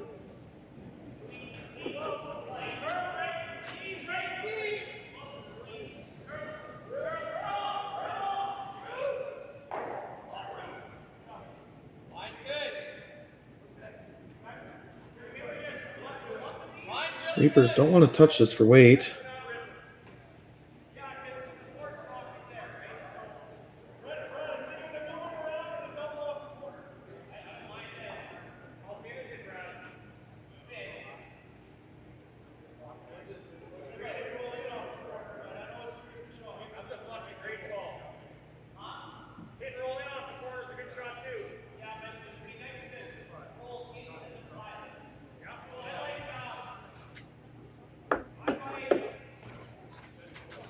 Okay, Team Pierce sitting 2, both in the 8 foot. Not super dangerous stones, but I don't think Kevin wants to be throwing a draw against 2 or 3 in this end. So now he needs to decide what is his best option. Is it the nose on the red guard, get rid of 2 reds and leave your yellow sitting second, third in the house? I think that is the call. Kevin Cooey means business now, takes the hood off.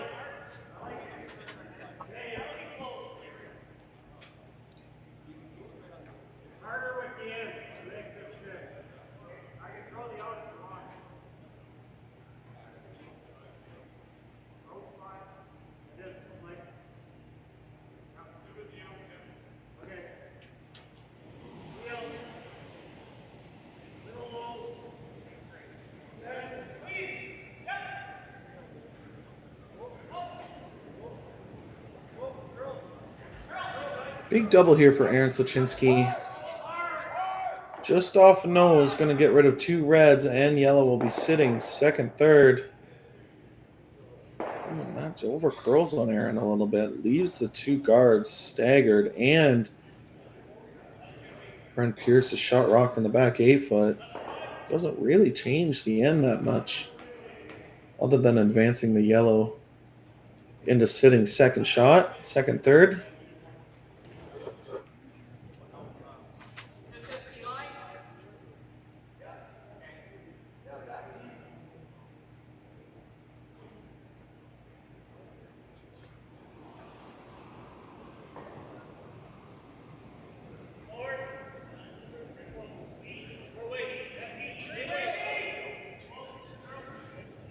Big chance here for Matthew. Put this on the edge of the 4 foot buried would be perfect.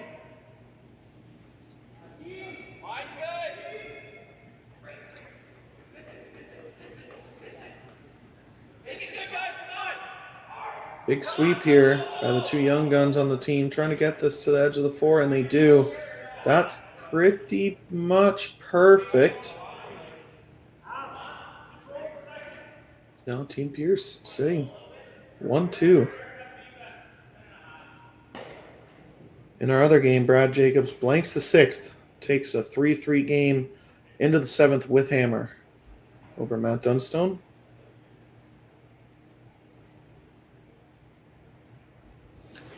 No option for Team Cooey. Going to need to try and move some granite here. Wants to hit about a thick quarter of that red in the tight guard zone to send it back into the other shots.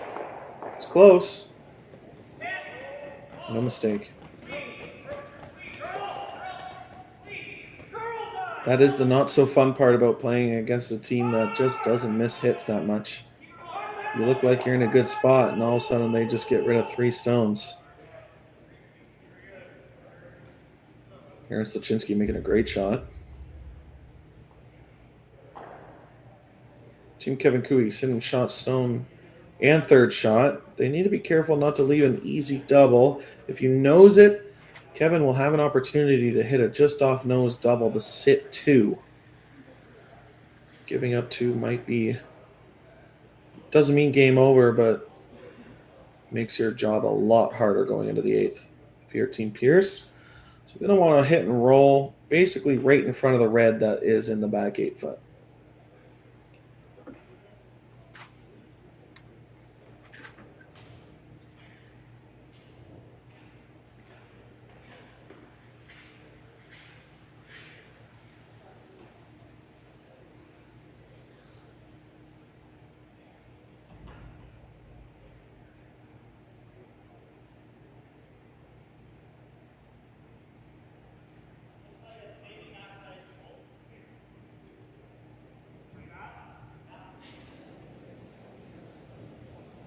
Brent Pierce looking for a hit and roll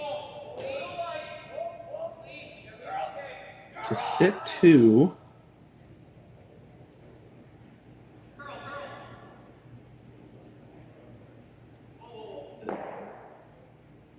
Needs to stay in the 8 foot, and it's going to. Kevin has a chance to make this slash double. Hits it perfect. That's going to be a very lonely Team Cooey rock in the back 12.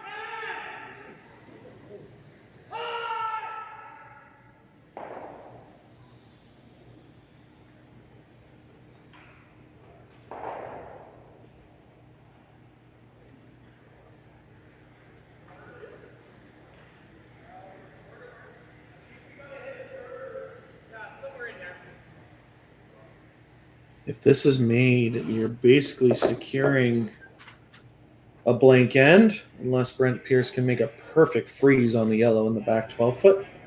Kevin Cooey, high hard one, looking to get rid of 2 reds on his first here in the 7th. And makes no mistake. I think on the last 2 stones, there's been 6 rocks eliminated. Pretty wild. And Brent Pierce not even toying with the idea of freezing to the rock in the back 12. With Kevin Cooey's hitting ability, it's most likely going to be a blank anyway, so you might as well just hit and try to steal an 8.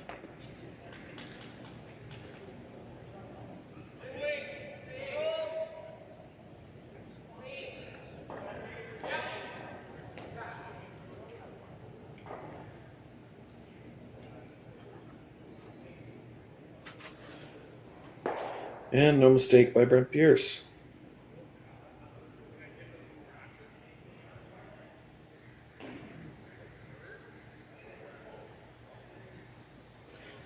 Kevin with the opportunity to blank the end. Here in the 7th and take a 1-point lead into 8 with hammer. As Kark Martin makes sure the path is clean.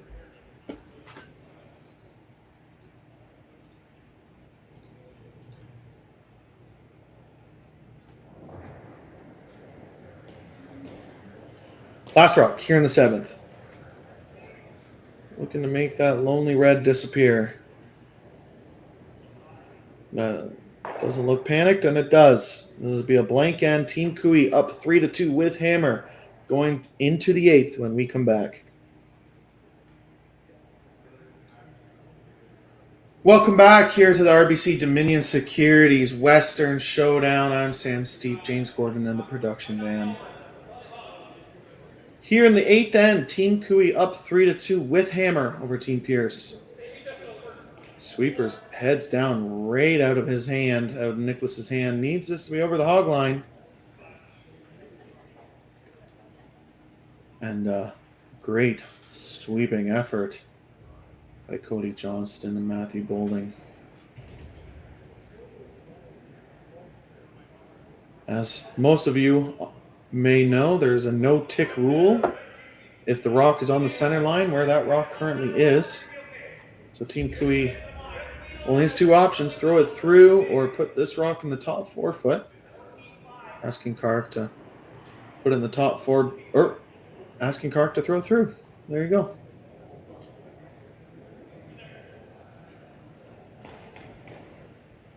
There is a saying that any rock in play is a good rock for the team trailing. And that's exactly what I believe as well. And that's why it's a pretty good call just to throw that through.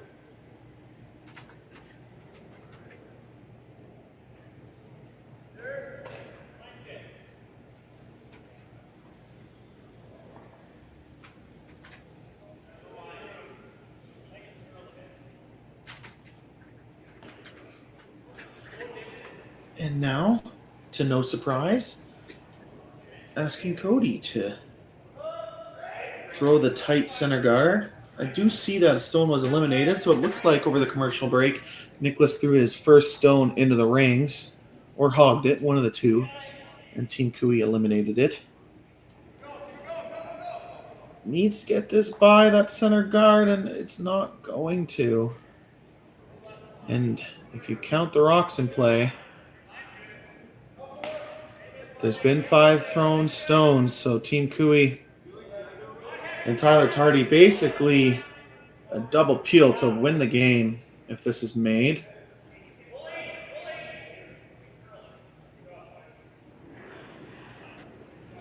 Big shot for Tyler. Missed 2 double peels last end.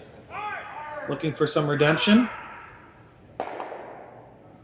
And he gets it. And a little bit of clap on the ice from the fans trying to stay warm. I say that's basically a shot for the win because Team Pierce has no guards in play and Team Kui's up 1 with hammer, so they don't even need to hit and stick around. They just need to make contact with the last 5 stones being thrown here by Team Pierce. Team Pierce looking, they need a 0 from Team Kevin Kui now. They need to flash to have a chance to steal here.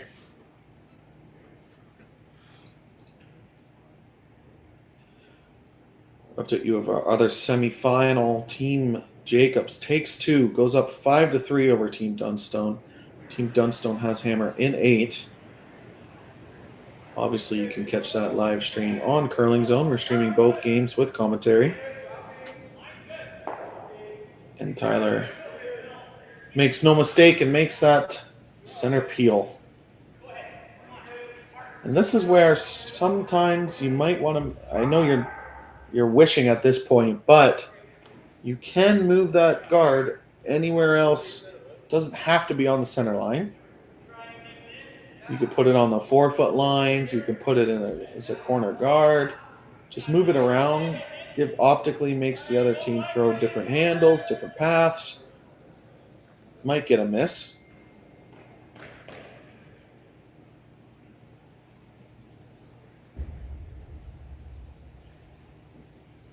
But that's all they can do at this point after a guard sliding into the rings and a double peel made by Tyler Tardy. The Team Pierce fans are cheering for a miss from Team Kevin Kui. Aaron's not looking to give them that, though. So he makes no mistake, makes the peel. Big momentum builder for both teams making this semifinal. Kevin Kui looking to get back on track. Team Brent Pierce looking to go from 56th in the world up to close to that Tier 2 pre-trials area in points. Obviously, good momentum builder for Team Pierce heading into their BC playdowns in the beginning of the new year.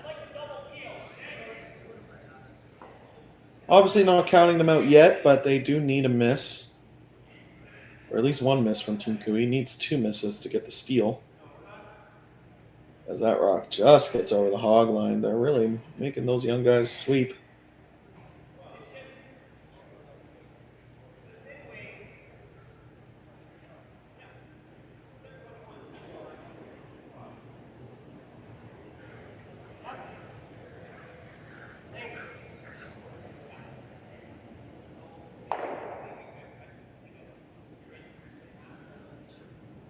No mistake from Aaron as Brent takes his time to put his glove and his hack and his gripper down at the home end.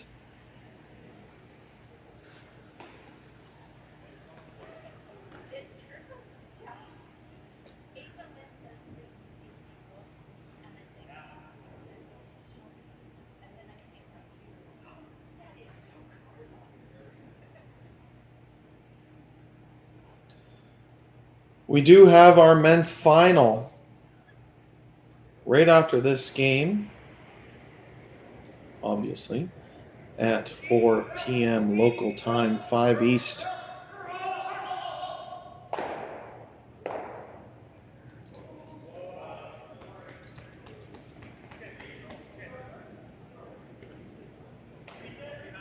I unfortunately won't be commentating it, but we have two awesome commentators in Dave Schmel and Sean Joyce doing our final after a long week here in Swift Current. Of course, our women's champion, Xana Schwaller.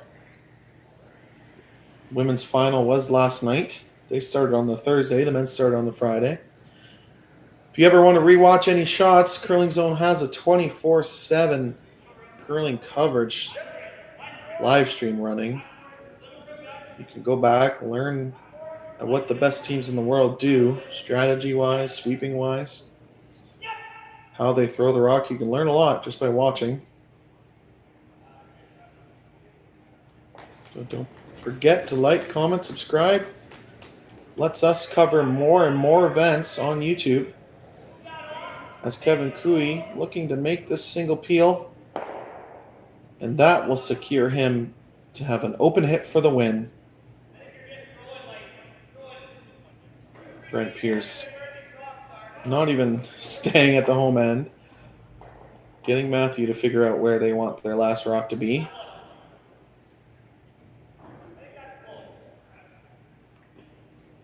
No matter where they put it, Kevin Cooey's going to be throwing an out turn at it.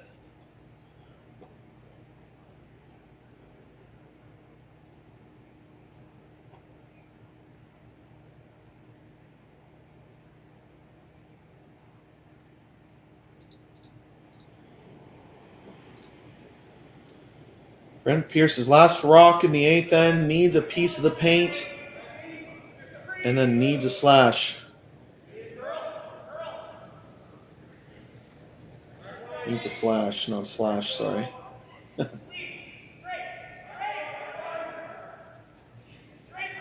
Needs to be in the rings or Kevin doesn't even need to throw his stone. Sweeper's digging deep. And it's not going to be in the rings, and that will be handshakes. Team Cooey advances to our final here at the RBC Dominion Securities event in Swift Current. Congratulations on Brent Pierce making the semifinal. On a great run, they beat a lot of great teams, including Mike McEwen in the quarterfinal.